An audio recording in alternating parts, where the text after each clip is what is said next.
The boots left tracks across the tile floor of First National Bank in Lakeview, Iowa. Mud from the east fields, still wet from the morning rain. The woman wearing them did not look down at the tracks. She did not apologize for them. She walked straight through the lobby toward the hallway where the conference room was, and the sound of her boots on that tile was the only sound she made. Her name was Cassie Donovan. She was 26 years old. She had been awake since 4 in the morning. A man named Vernon Holt was sitting in one of the lobby chairs when she walked past. He was 70 years old, and he had farmed in Sac County since 1972. He had not come to bid. He had come because he wanted to see who would buy the Whitfield place, and he had heard things about this young woman. Things that made him want to sit in that chair and watch. He noticed the mud on her boots. He noticed that she did not slow down. He watched her disappear down the hallway, and he settled back in his chair and crossed his arms. The conference room held 19 people, folding chairs in 3 rows. A podium at the front where the auctioneer would stand. Most of the men in the room knew each other.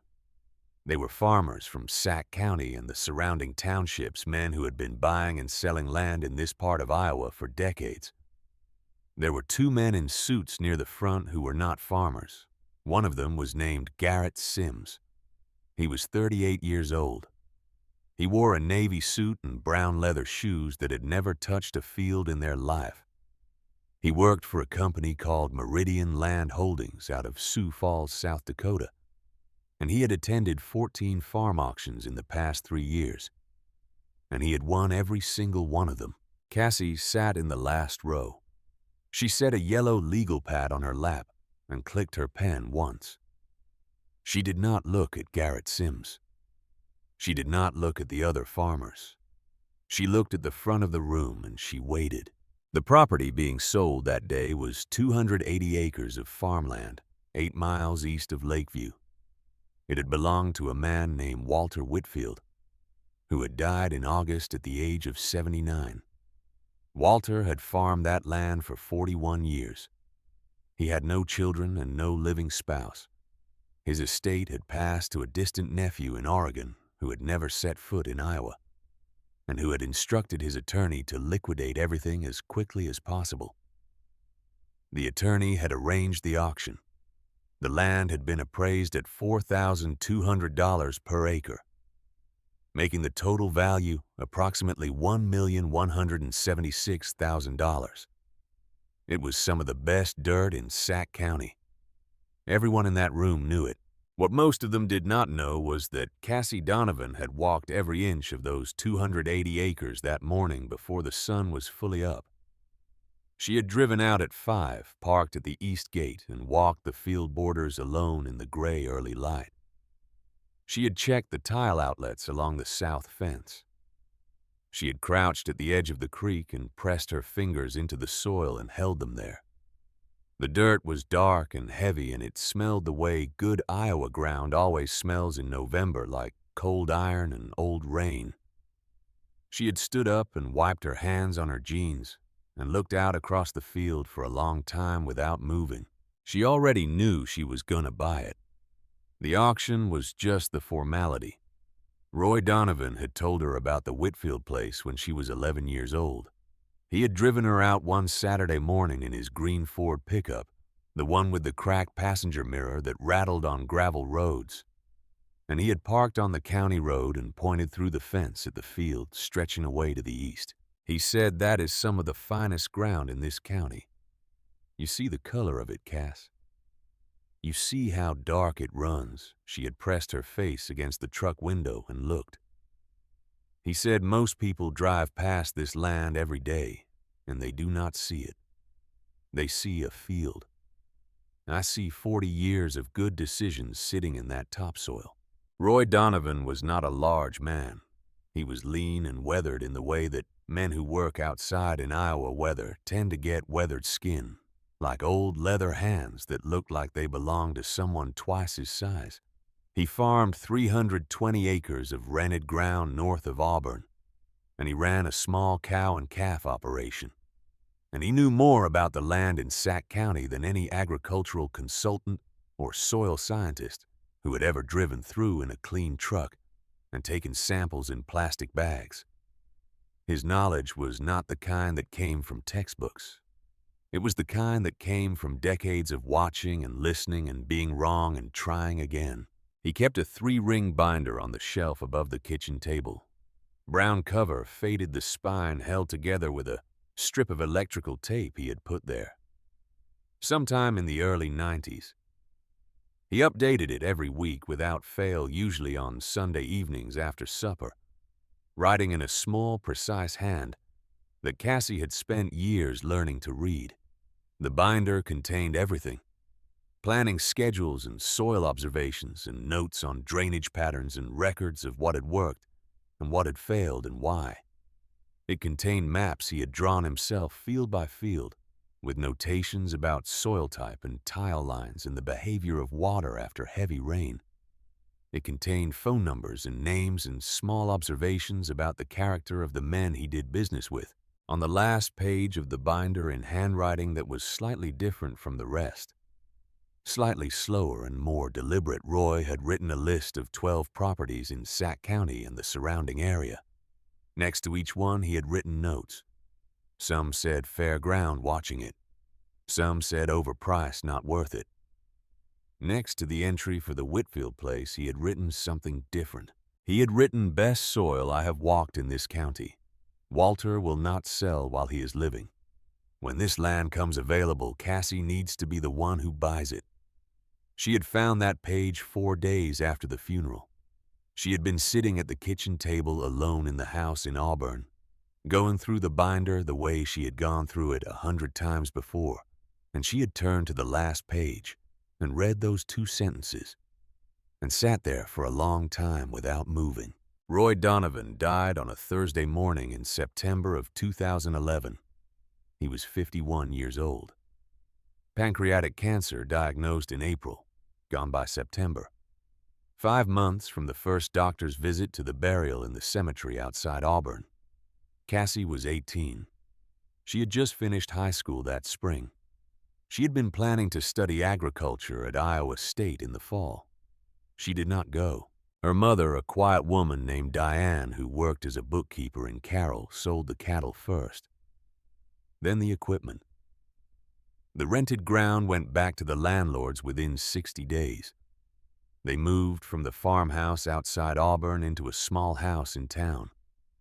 Cassie took a job at the grain elevator in Lakeview, working in the scale house, recording weights and moisture readings for the trucks that lined up during harvest. She worked there for 2 years. She listened to farmers talk. She learned what the market was doing and what the land was doing and who was struggling and who was not. She saved every dollar she made that she did not need for rent and food. In the spring of 2013, a farmer named Walt Briggs called the elevator looking for help with field work. He had 600 acres to plant, and his hired man had broken his arm the week before. Someone at the elevator gave him Cassie's number. Walt Briggs had known Roy Donovan for 20 years. When Cassie showed up at his farm the next morning in work clothes with a notebook in her hand, Walt did not ask her many questions. He handed her the keys to his John Deere 4240 and told her what needed to be planted and where. She ran that tractor for 3 weeks without a single problem. She did not miss a row. She did not get stuck. She did not ask Walt to come out and look at anything because she could not figure it out. When the planting was done, Walt paid her and told her she was welcome back in the fall. She came back in the fall, and the spring after that, and the fall after that. Walt started telling other farmers. Word spread the way word spreads in small Iowa counties, slowly at first, and then all at once. By 2015, she had 6 farmers hiring her for field work. By 2017, she had 11. She bought a used tractor in 2014 with money she had saved and a small loan from the bank in Lakeview. She bought a second one in 2016. She kept her overhead low and her work quality high, and she never turned down a job that was within reasonable distance and she never left a field in worse shape than she found it. She still lived in the apartment above the hardware store on Main Street in Lakeview. She still drove the same pickup she had bought, used in 2012. She put every dollar she did not need into an account at First National Bank, and she did not touch it. By the summer of 2019, that account held $185,000. She had been watching the Whitfield place since 2017 when she heard that Walter was getting sick. She had driven out and walked the fence line twice that fall, not to trespass, just to look, just to remind herself of what the ground felt like and what it could do. She had pulled soil data from the county extension office. She had run her own yield estimates based on the drainage patterns and the soil type and the production records from neighboring farms. Her numbers came out higher than the county average, significantly higher. In August of 2019, Walter Whitfield died. The estate attorney sent letters to parties who might be interested in the property. Cassie received one because she had placed her name on the county agricultural registry 3 years earlier as a potential buyer for farmland in Sac County. She read the letter at her kitchen table and set it down and opened the brown binder and read the last page again. The next morning, she drove to First National Bank and asked to speak with the loan officer. His name was Greg Ashford. He was 45 years old, and he had been making agricultural loans in northwest Iowa for 17 years. Cassie sat across from his desk and told him what she wanted to do. Greg listened without interrupting. When she finished, he asked her to walk him through her income from the previous 3 years. She laid 3 years of tax returns on his desk. She laid a copy of her current contracts with 11 farmers totaling 800 acres under management. She laid a handwritten business plan, 47 pages, detailing her 5-year projection for the Whitfield farm, including anticipated yields, operating costs, debt service calculations, and contingency plans for 2 different commodity price scenarios. Greg looked at the tax returns. He looked at the contracts. He picked up the business plan and paged through it slowly. He set it back down. He said, "Your income is solid and your documentation is excellent. The problem is collateral. You do not have enough assets to secure a loan at this level on your own. The land will serve as collateral, but we do not typically lend more than 75% of appraised value on a farmland purchase. The appraisal is coming in at $1.176 million. 75% of that is $882,000. You would need to cover the remainder in cash." Cassie said, "What if I bring a cosigner with substantial agricultural assets?" Greg said, "That changes the picture." "Who did you have in mind?" Cassie said she would get back to him. She had heard Vernon Holt's name from 3 different farmers over the years. Each time she heard it, the context was the same. He was someone you could trust. He was someone who had seen enough of farming to know the real thing when he saw it. He was someone who helped young farmers when he believed in them, not because he had to, but because he thought the land was better served by people who understood it. She had never met him. She drove to his farm on a Tuesday afternoon in September and knocked on the door. Vernon opened it and looked at her. She was wearing work clothes and she had dirt under her fingernails from a job she had finished that morning. She said, "Mr. Holt, my name is Cassie Donovan. My father was Roy Donovan from Auburn. I am trying to buy the Whitfield place, and I need a cosigner. I came to ask if you would consider it." Vernon looked at her for a moment. He said, "Come in." They sat at his kitchen table, and she laid out the same documents she had shown Greg: the tax returns, the contracts, the business plan. She added one more thing. She set the brown binder on the table and opened it to the last page and pointed to the entry for the Whitfield place and let Vernon read what Roy had written. Vernon read it. He was quiet for a long moment. He said, "I knew your father. Not well. But I knew who he was. He had a reputation for being right about land. Cassie said, "Yes, sir." Vernon said, "How much do you have saved?" She told him, 185,000. He said, "And you need me for what exactly?" She said, "I need you to co-sign, so the bank will extend the commitment letter to cover whatever the winning bid turns out to be, up to a ceiling we agree on. I also need to borrow 90,000 short-term to cover the full down payment if the bidding goes higher than I am planning for. I will pay you back within 6 months of closing." "At 5% interest," Vernon said, "and if you cannot pay it back?" She said, "I will pay it back." He looked at her. She did not look away. He said, "I am going to call 3 people you have worked for. If they tell me what I think they are going to tell me, I will do it." He called Walt Briggs first, then a farmer named Dale Reeves, then a woman named June Hartley, who ran 400 acres east of Pomeroy, and who had hired Cassie for harvest work 3 years running.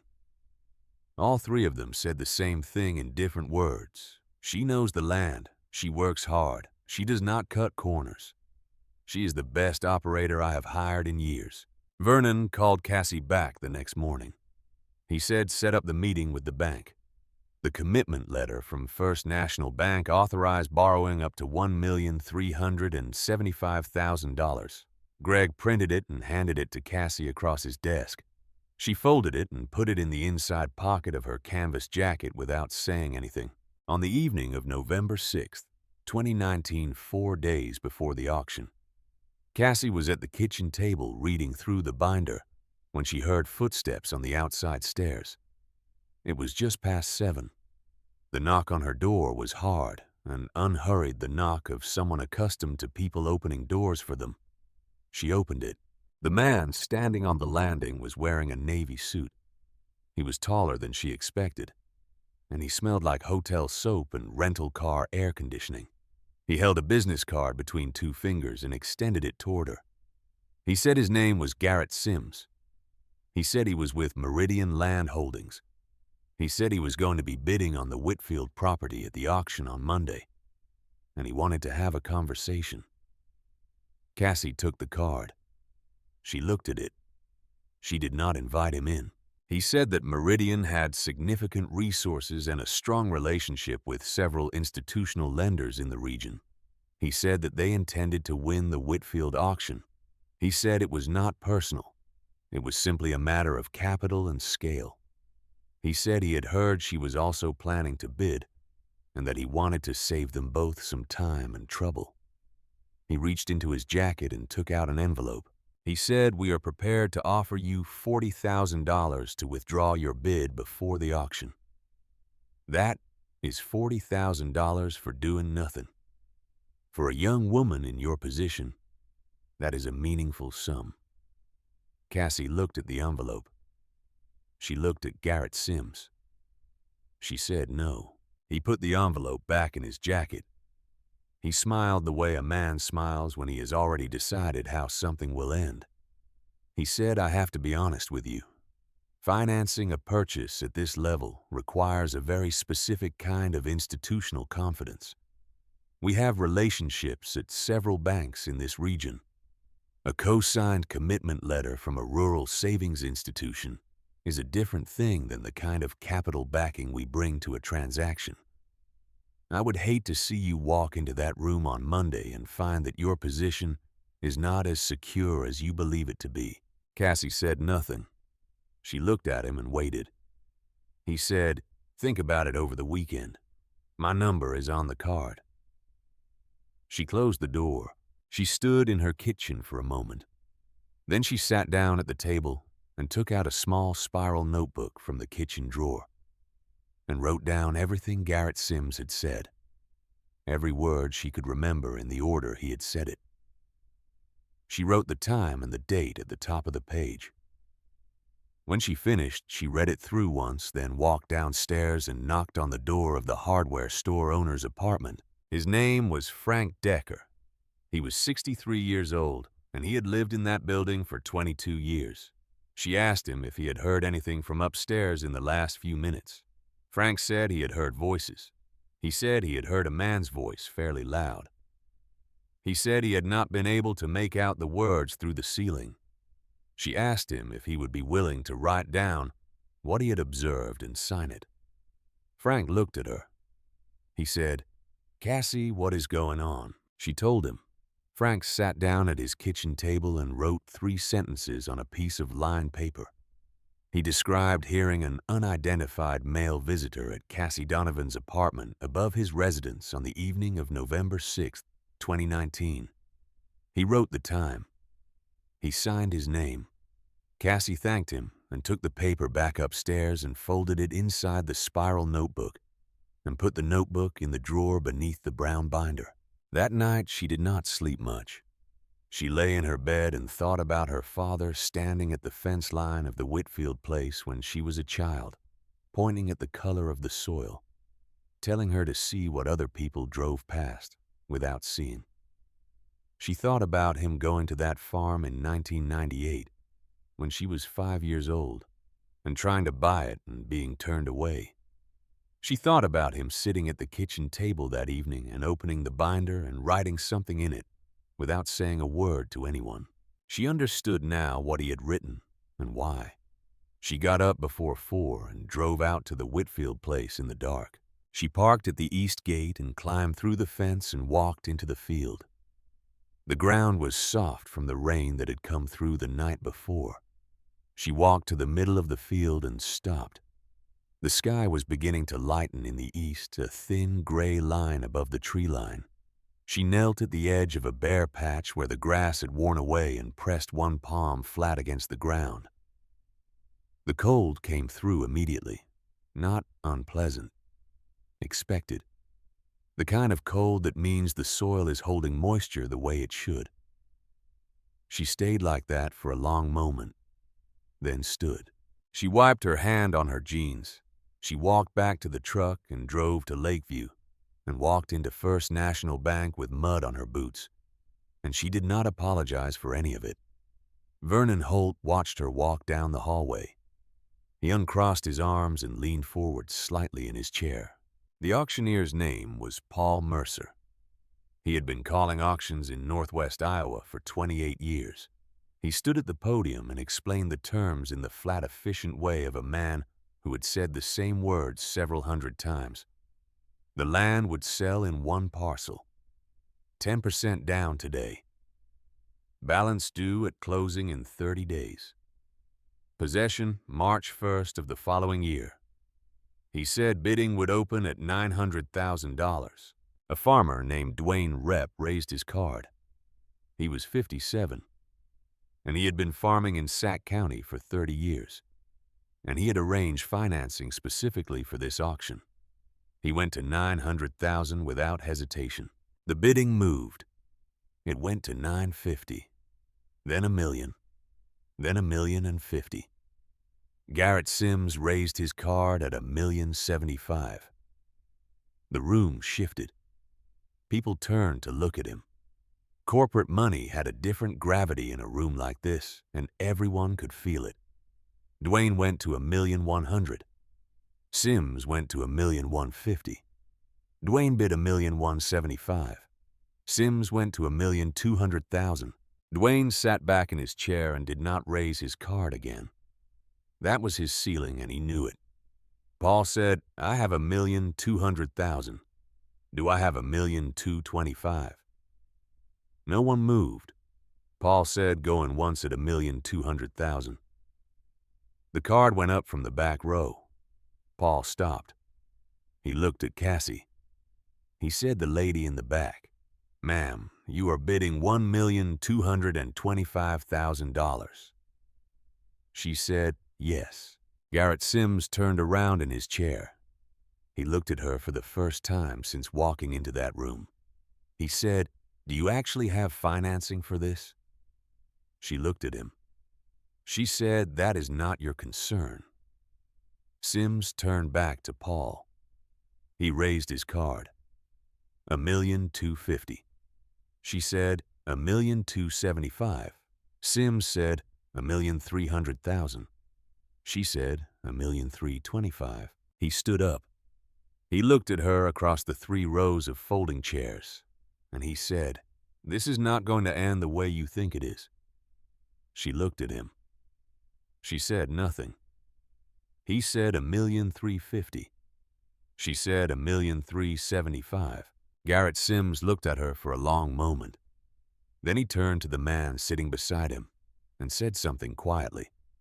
The man shook his head. Sims straightened his jacket. He walked out of the conference room without another word, and the door swung shut behind him. Paul Mercer waited. He looked around the room. No one raised a card.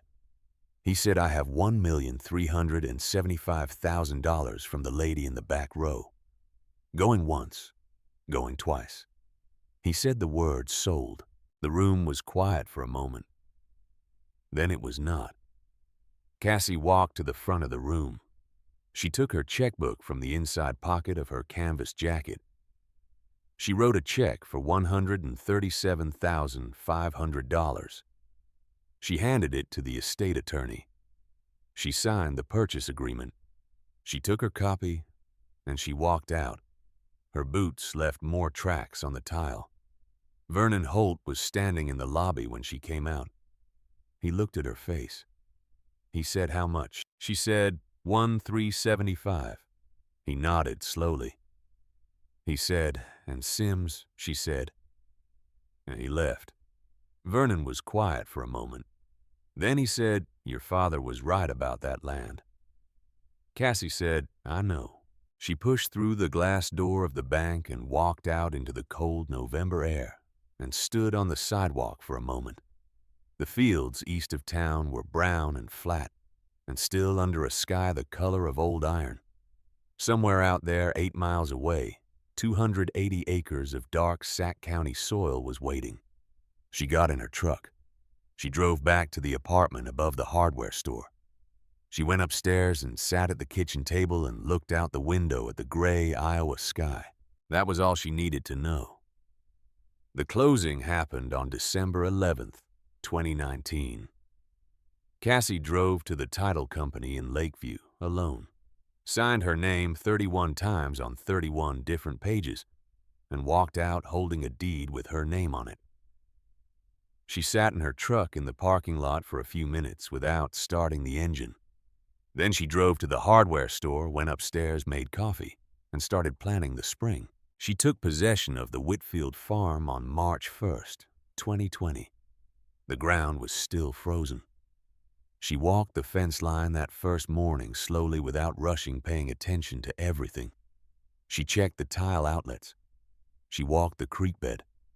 She stood at the southeast corner where the soil ran darkest and felt the ground give slightly under her boot. She had work to do. March gave way to April. The ground thawed and dried, and she began field preparation. She ran her tractor from first light until she could no longer see the rows in front of her. She planted 160 acres of corn and 120 acres of soybeans. She did every pass herself. When something needed adjusting, she adjusted it. When something broke, she fixed it. She did not call anyone for help unless she genuinely needed a second set of hands. The neighbors watched. Some of them had heard about the auction. Some of them had been in the room.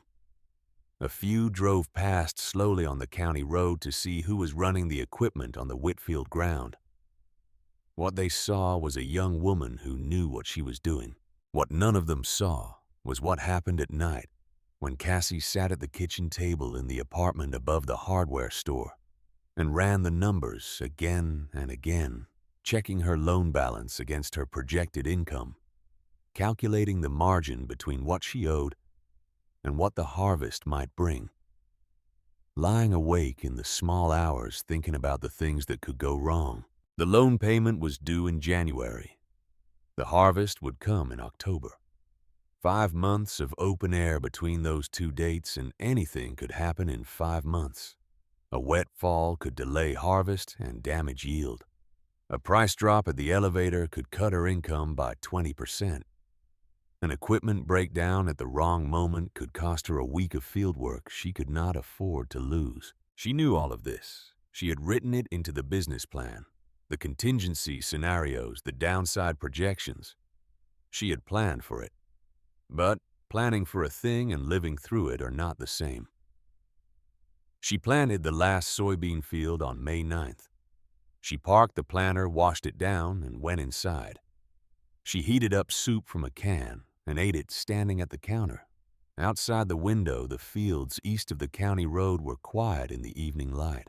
The corn was in the ground. The beans were in the ground. Now she waited. The first letter arrived on a Tuesday morning in late May.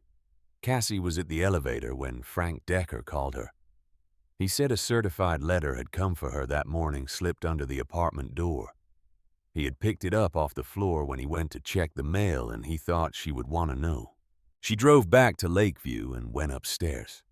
The envelope was from a law office in Sioux Falls. She opened it at the kitchen table. The letter was 2 pages. It was written in the dense, formal language of legal correspondence, and it took her 2 readings to understand exactly what it was saying. What it was saying was this: a company called Prairie Contract Services, registered in South Dakota, was asserting that Cassie Donovan had an outstanding debt of $11,400 stemming from a contract dispute in 2016 involving custom fieldwork in Sac County. The letter stated that this debt had been reported to First National Bank of Lakeview as a material undisclosed liability in connection with her recent agricultural loan. It stated that Prairie Contract Services was prepared to pursue collection through the courts if the matter was not resolved within 30 days. Cassie read the letter a 3rd time. She had never heard of Prairie Contract Services. She had never had a contract dispute with anyone in 2016 or any other year. She had been paid for every job she completed, and she had paid every debt she owed. She had records going back to her first season working for Walt Briggs in 2013. She sat at the table for a long time. Then she called Greg Ashford. He picked up on the 2nd ring. She told him what the letter said. There was a pause on his end. He said, "Cassie, I have to be honest with you. Something came across my desk this morning as well. A document asserting a prior undisclosed debt in connection with your loan application. I was going to call you today." She said, "It is not real, Greg. I have never had a dispute with any contractor or client in my life." He said, "I understand. But the way this works, until you can document that I am in a difficult position. There is a provision in your loan agreement regarding material misrepresentation of financial standing. If a prior debt existed at the time of application that was not disclosed, that creates a compliance issue for the bank. I have 72 hours to make a determination before this escalates to the compliance committee." She said, 72 hours to prove a debt does not exist. He said, "I am sorry. That is where I am sitting right now." She hung up.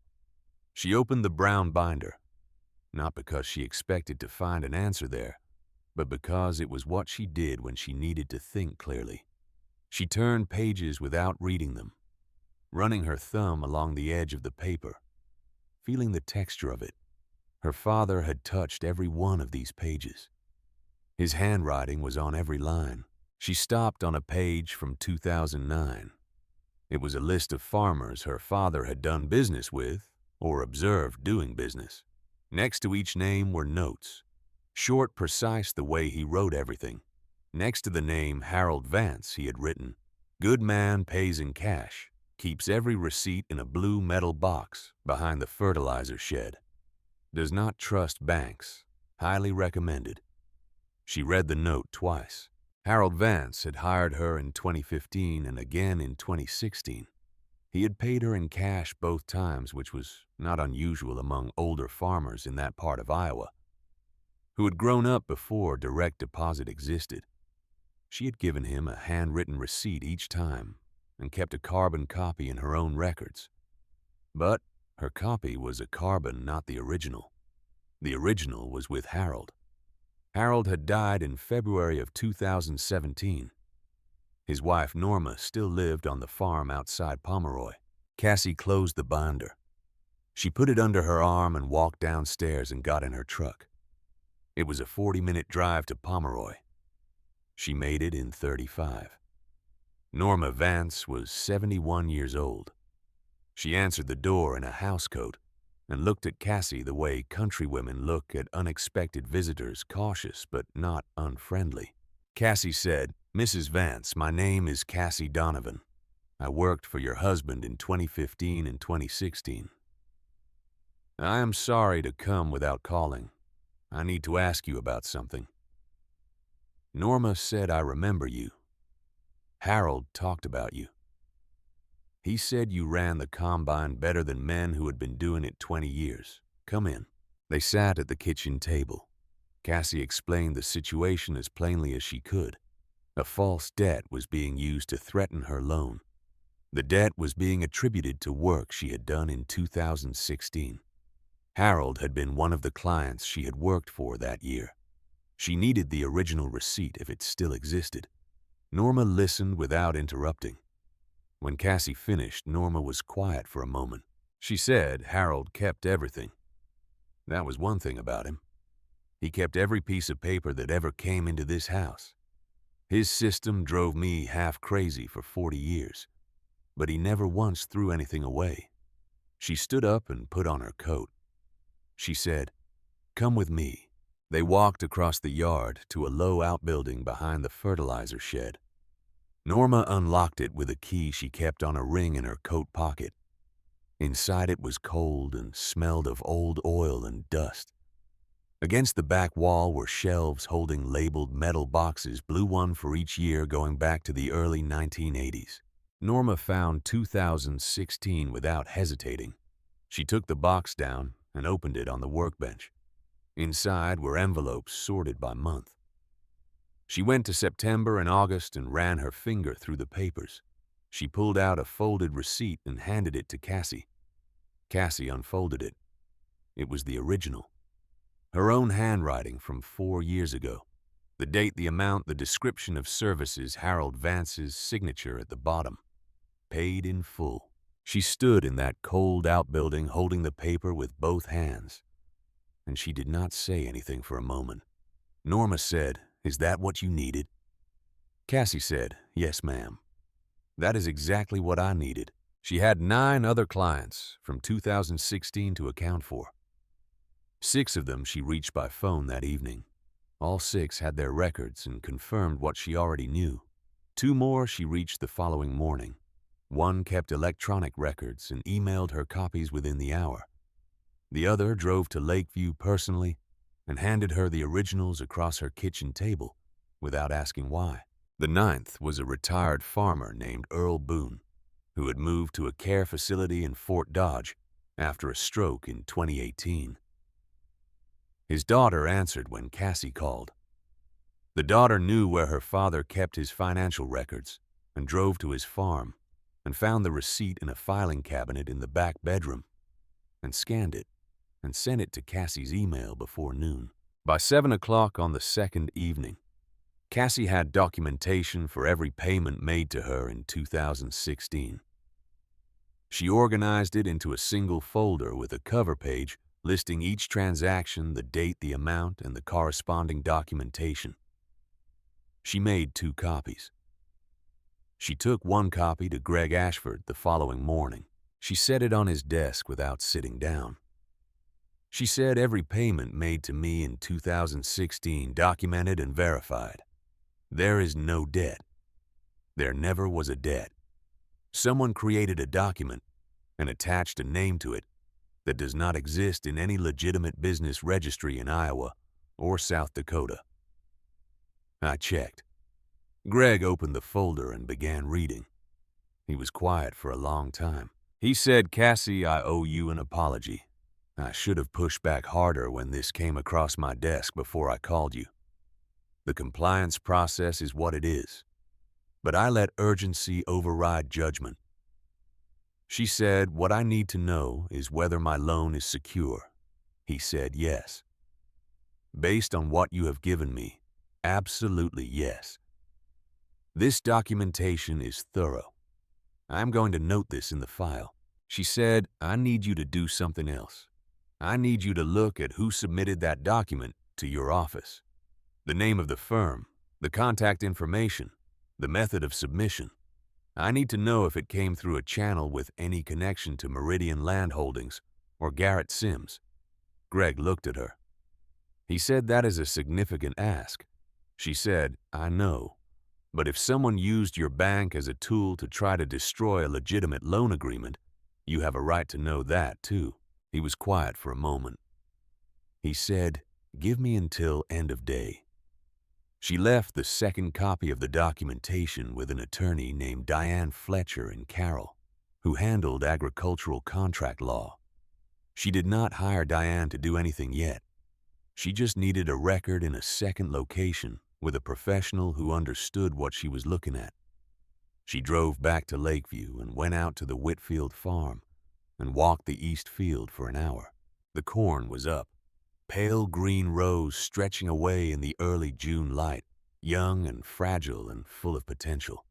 She walked between two rows and looked at the plants coming up through that dark Sac County soil.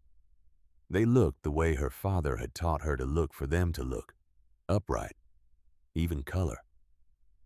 Good spacing. She stood up and looked down the row to the end of the field, where the tree line marked the edge of her land. Her land. The words still felt strange in her chest when she thought it. Not unreal. Just large.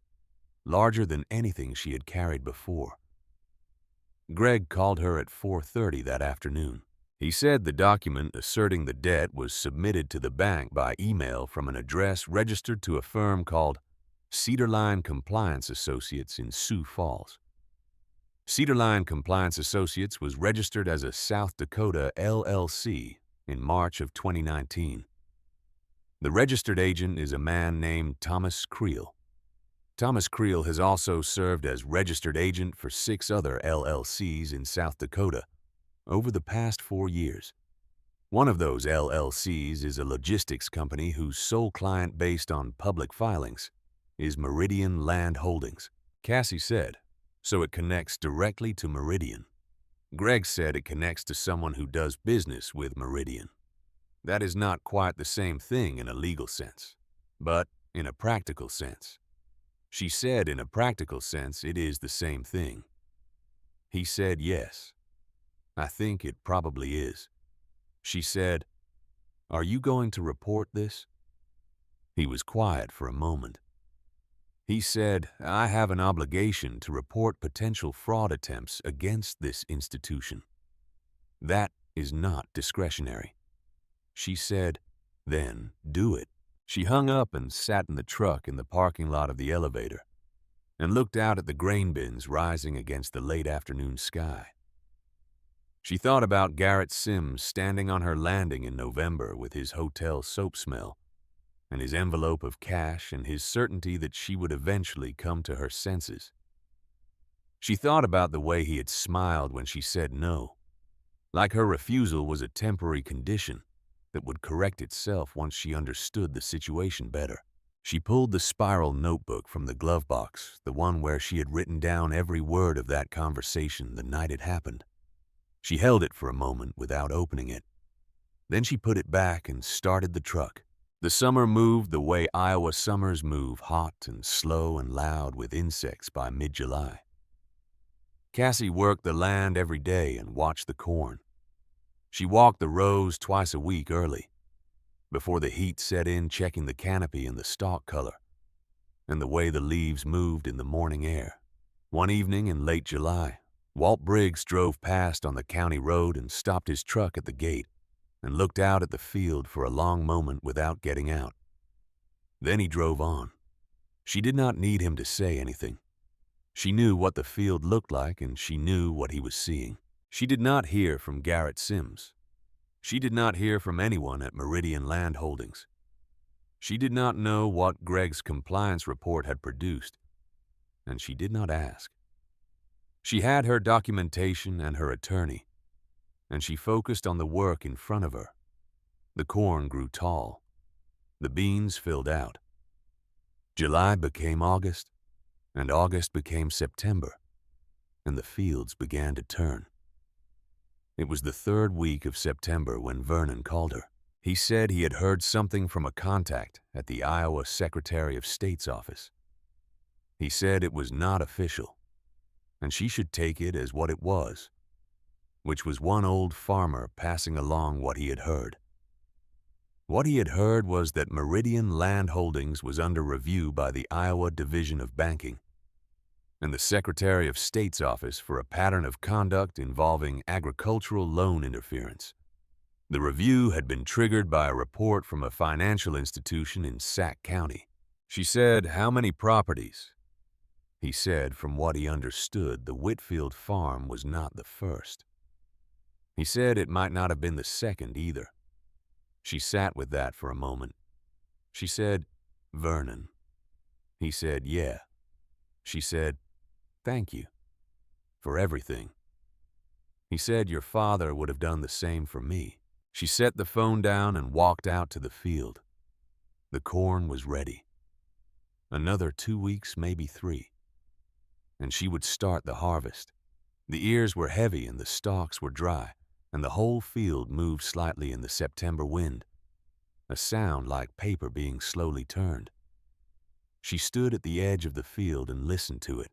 There was something her father had written in the binder years ago in a section about reading a crop near maturity. He had written that the field tells you when it is ready, not in a way you can measure with instruments, in a way you feel through the soles of your boots when you walk it in the give of the soil and the sound of the stalks and the weight of the air around the ears.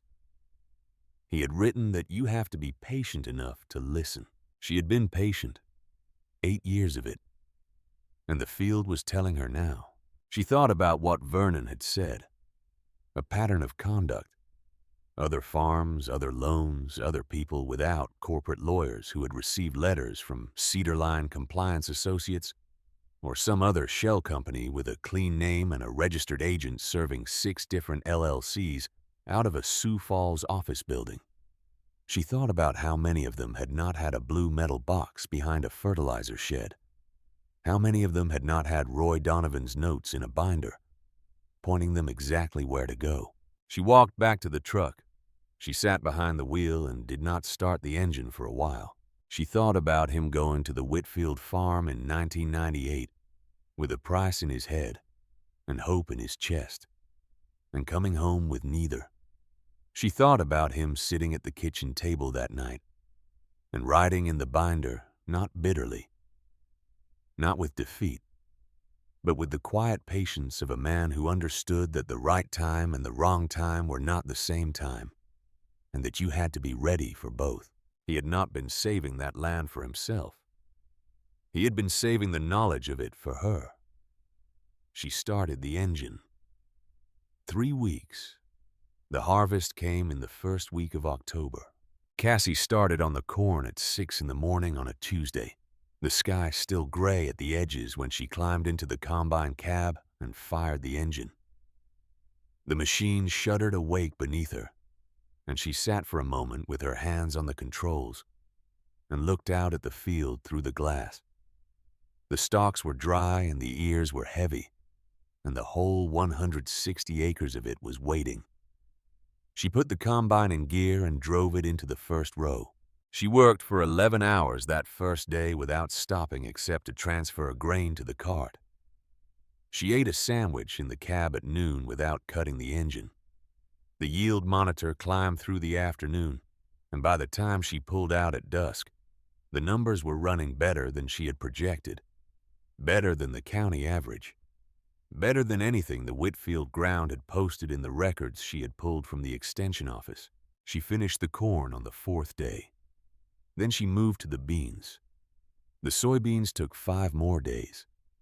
By the time she pulled the combine out of the last field on a Friday afternoon in mid-October, the sky had gone the color of old brass, and the air smelled of cut stalks and turned earth, and the particular exhaustion that comes from a week of doing exactly what you were built to do. She parked the combine at the edge of the field and climbed down. Her legs were stiff from the cab. She stood on the ground and looked back across the harvested field, the rows of stubble running away in the low afternoon light, the dark soil visible between them. The corn had averaged 184 bushels per acre. The soybeans had averaged 56. She stood there for a long time. The numbers her father had written in the binder, his yield estimates for the Whitfield ground, based on nothing more than observation, and 40 years of reading Iowa soil, had been 181 bushels for corn and 54 for beans. He had written those numbers in 1998, 22 years before she planted the first seed.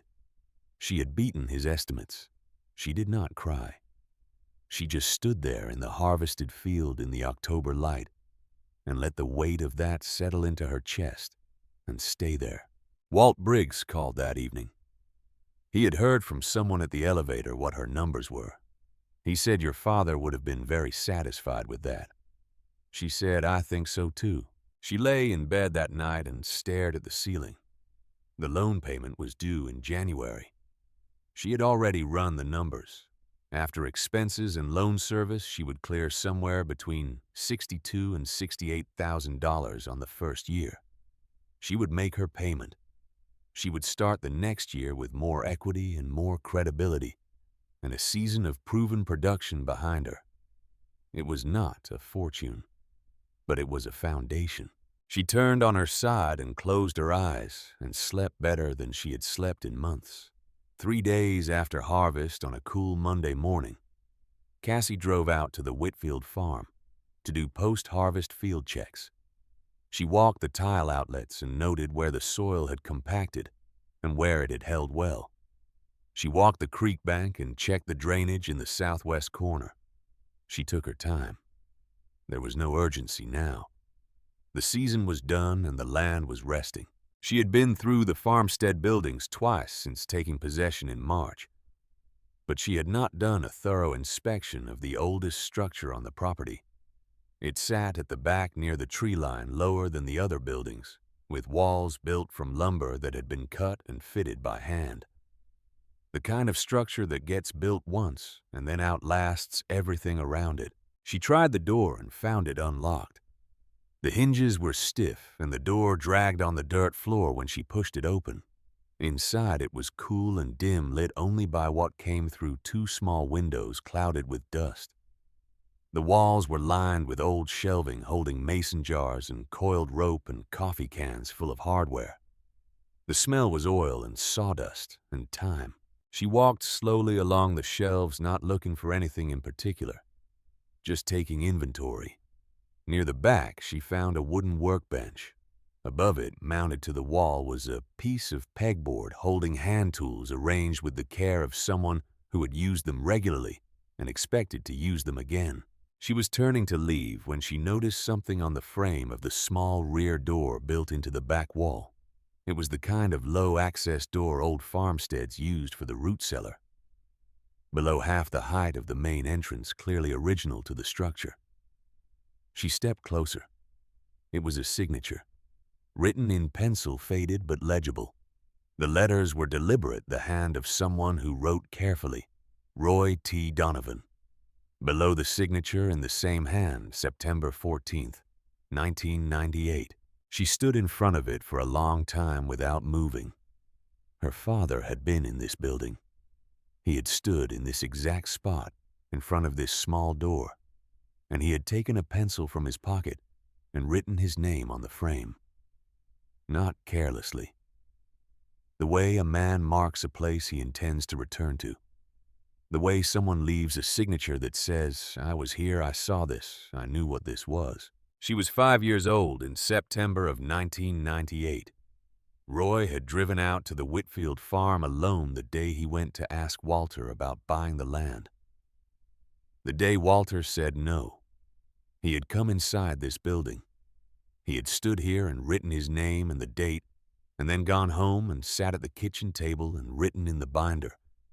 And she had been too small to understand what any of it meant. She reached out and touched the pencil marks with 2 fingers. The wood was dry and cool. The letters did not smear.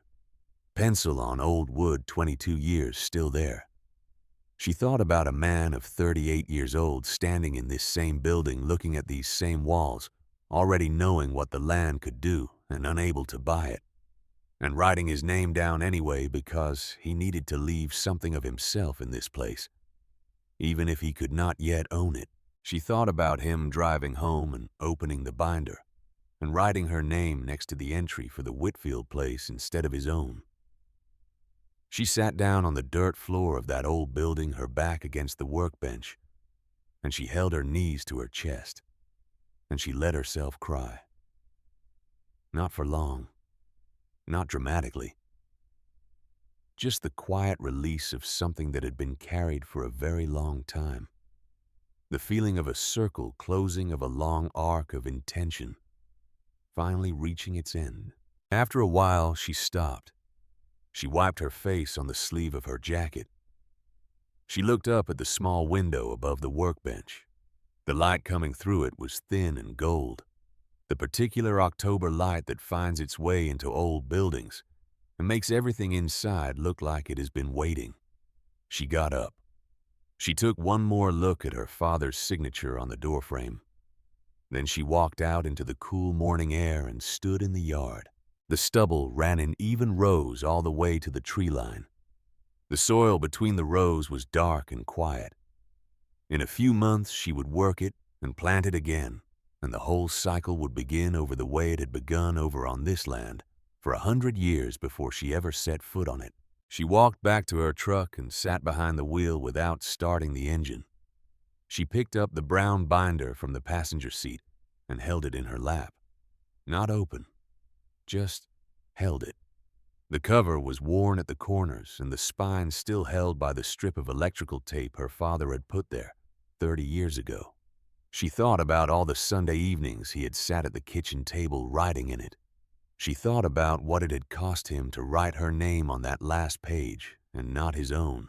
She set the binder down and picked up her phone and called Vernon. She told him what she had found in the building. She did not explain all of it because she did not have to. Vernon had known Roy Donovan. He understood what a man writing his name on a doorframe in a building he could not yet buy meant about the kind of man he was. Vernon was quiet for a moment after she finished talking. He said when your father made up his mind about something, he was patient about it in a way most people are not capable of. He could see ahead of time, not what was going to happen, just what was worth waiting for. She said he saw something in this land 22 years before I bought it. Vernon said he saw something in you too. He just did not live long enough to watch you finish it. She did not respond to that. She did not need to. She said, I want to send you the first installment before January, on the loan. He said there is no hurry. She said there is. You trusted me when you did not have to. I am not going to make you wait longer than necessary. He said your father raised you right. She said he tried. She drove back to Lakeview. She had an appointment in the afternoon at First National Bank. Not with Greg. With his supervisor, because Greg had called her 2 weeks earlier and told her that the compliance review he had initiated had been escalated beyond the bank's internal process to the Iowa Division of Banking. He said his supervisor wanted to speak with her directly as part of the documentation process. He said it was not a problem for her. It was a problem for someone else. The supervisor was a woman named Harriet Cross.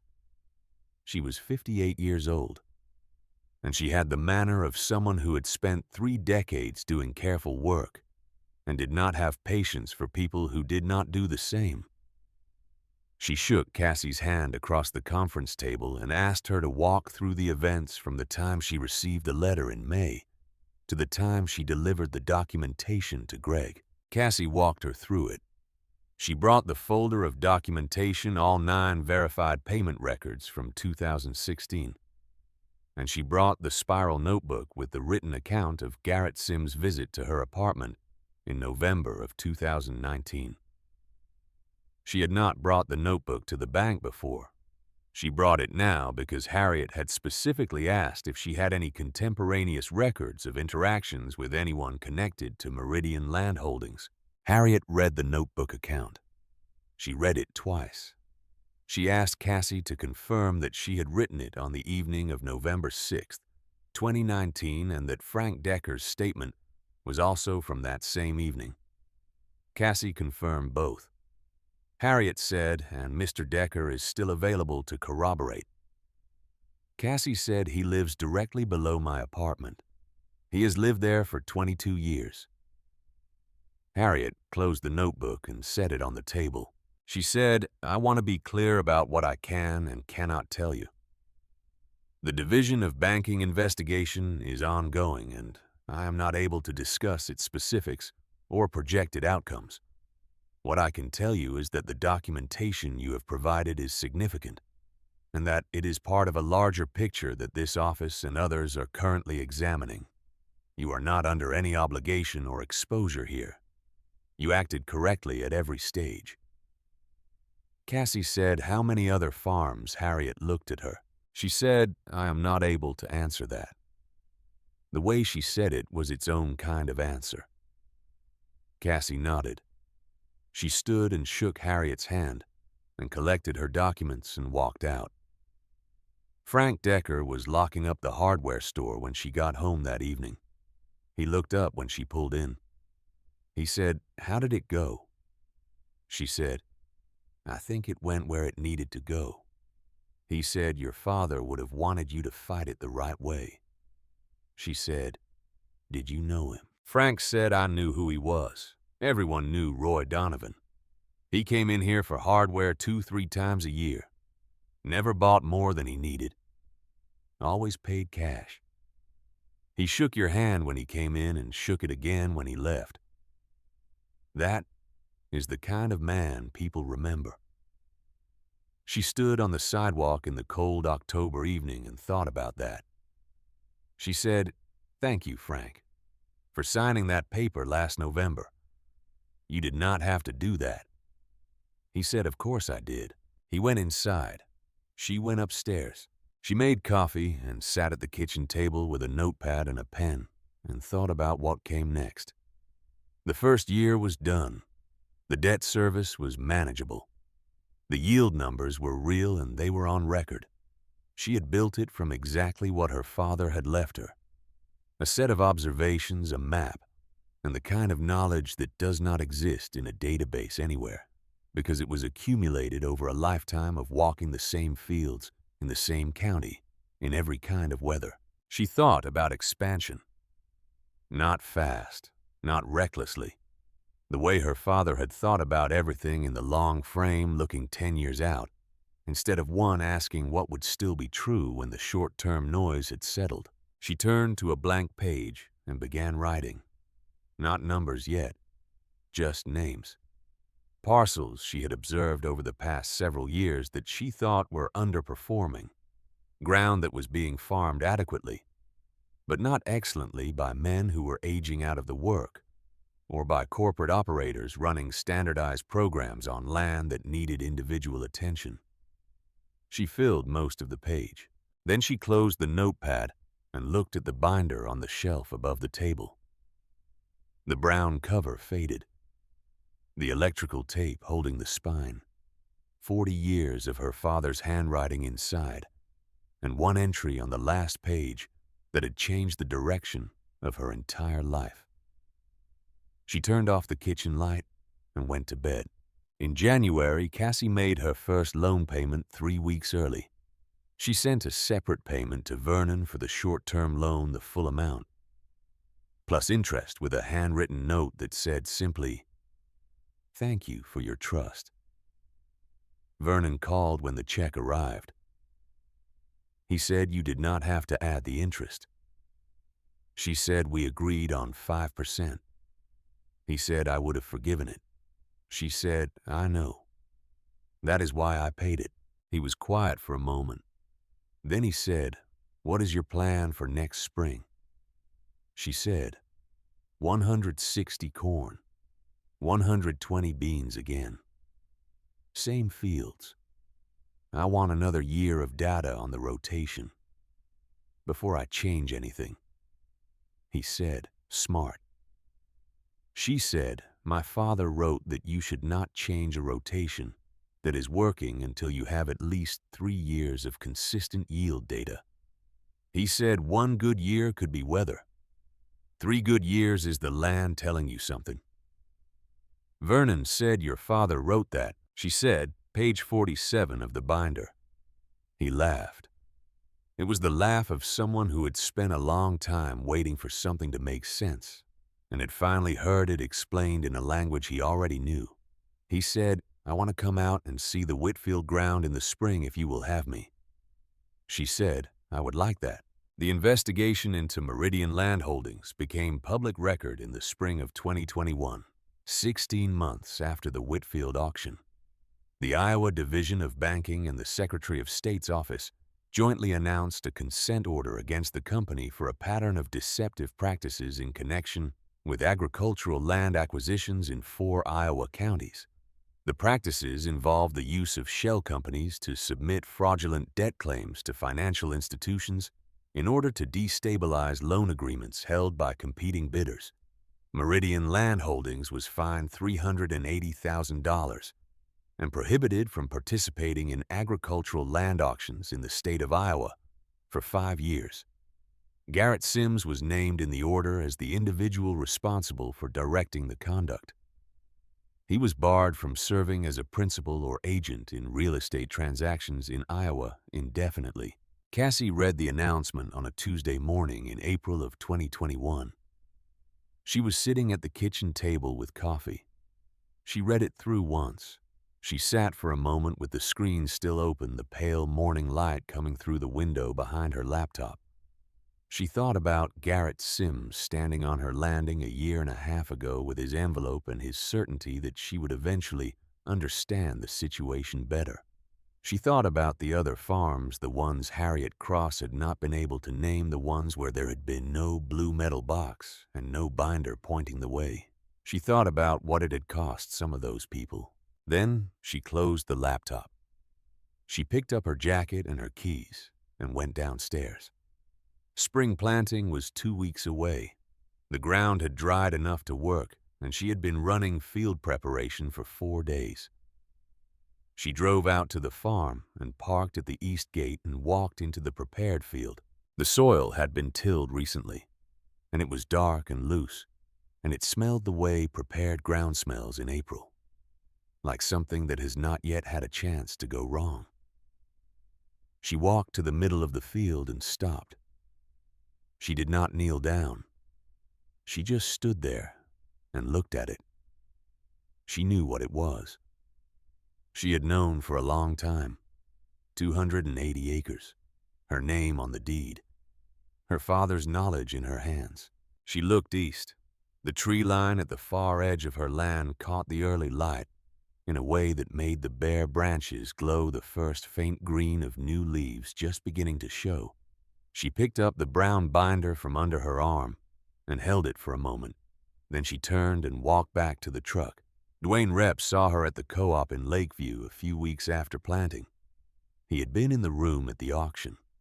He nodded at her across the seed counter. He said, I heard your numbers last fall. She said 184 and 56. He said nothing for a moment. Then he said, that is good ground. She said it is. He said, I am glad you got it. She looked at him. He was not a man who said things he did not mean. She said, so am I. Paul Mercer, the auctioneer, told someone at a Farm Bureau meeting the following year that the Whitfield sale was the most unusual he had conducted in nearly 3 decades. He said the unusual part was not the price, and it was not the bidding. He said it was the woman in the last row who had clearly already decided before she walked in the door. He said in his experience that kind of certainty was rare in a bidding room, and when you saw it, you did not forget it. He said she walked in with mud on her boots because she had already been out working the land she was about to buy. He said that was not someone showing up to an auction. That was someone coming to collect what they had already earned. Vernon Holt drove past the Whitfield place sometimes on his way into town and looked at it through the truck window the way an older man looks at something that confirms a belief he has held for a long time. He had told 3 people the full story of how he came to co-sign that loan. He told it differently each time depending on who was listening, but the core of it was always the same. He said she had come to his door with documents and a binder and a question. And the question was not, "Can you help me?" The question was, "Will you trust me?" And those are not the same question. And most people never understand the difference. He said her father had understood the difference. He said the daughter understood it too. He said that was enough for him. Cassie made her loan payments every quarter without exception. By the end of 2022, the principal balance had dropped to $740,000. By the end of 2024, it was below $600,000. The math was patient and unspectacular, and entirely predictable to anyone who had read page 47 of the brown binder and understood what it meant when a piece of land told you something 3 years in a row. She still lived in the apartment above the hardware store. She still drove the same truck. She bought a second piece of ground in the fall of 2023, 160 acres, 2 miles east of the Whitfield farm, at a private sale. The seller was a retired farmer who had heard what she had done with the Whitfield place and decided he wanted someone specific to have his land when he was done with it. He called her directly. He said, "I do not want to auction it. I want to sell it to someone who will farm it right. Someone told me you are that person." She had asked him what his price was. He told her. She said, "I will be there Tuesday morning." She drove out to see the ground the way she always drove out to see ground at first light, alone in work clothes on foot. She walked the field borders and checked the tile outlets and looked at the soil for a long time. It was good land. Not as good as the Whitfield place, but close. She bought it. On the first morning after closing, she stood in the middle of that new field in the early gray light and thought about her father. About a man who could not buy the thing he could see clearly, and who chose patience over bitterness and knowledge over money, and who wrote his daughter's name in a book instead of giving up. She thought about the mud on her boots on the morning of November 6th, 2019, and the tracks it left on the tile floor of First National Bank, and the way she had not apologized for any of it. She had been in that field before she walked into that room. She had been there at 5 in the morning in the dark alone, making sure she understood what she was about to do. That was the whole of it. Not cleverness, not luck. Not a single perfect moment where everything changed at once. Just the long, quiet work of knowing something deeply enough that when the moment came, you were already standing in it. The sky in the east was beginning to lighten. She reached down and pulled off her right boot. She turned it over and looked at the mud packed into the sole, the dark Iowa dirt she had been carrying since before sunrise. She held it for a moment. Then she set it back on the ground and pushed her foot in and straightened up. She looked east toward the light. Then she started walking.